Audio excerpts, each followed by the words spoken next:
Hi friends, Monday morning காலையில் விளக்கெல்லாம் ஏற்றி வழிபாடெல்லாம் முடிச்சாச்சு. இன்றைக்கி சுவாமிக்கு நைவேத்தியமாக பிஸ்தா பருப்பும் பாலும் வச்சுருந்தேன்.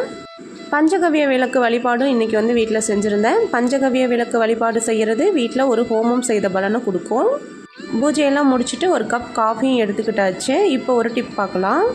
தக்காளி நிறையா வாங்கிட்டு வந்தால் இதை எப்படி ஸ்டோர் பண்ணலாம் அப்படின்னா, அந்த கணுவில் கொஞ்சம் நீங்கள் குக்கிங் ஆயிலில் கொஞ்சம் தடவி வச்சிட்டிங்க அப்படின்னா தக்காளி 10 நாள் ஆனாலும் பழுக்கவும் செய்யாது, அழுகியும் போகாது. நான் இந்த மாதிரி உண்டியல் வச்சு டெய்லி என்னால் எவ்வளோ அமௌண்ட் முடியுதோ அதை நான் எடுத்து வச்சுப்பேன். இன்றைக்கி நான் 20 ரூபா எடுத்து வச்சுருக்கேன்.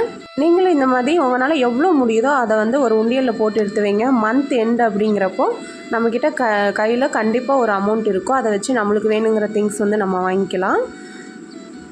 நான் இந்த மாதிரி சேர்த்து வச்சு நான் கிச்சனில் இருக்கிற ஸ்டாண்டு நான் இந்த இதில் தான் வாங்கியிருந்தேன். பாப்பாங்க ஊறுகாய் கேட்டிருந்தாங்க. ஸோ அதையும் கையோடு செஞ்சு முடிச்சாச்சு.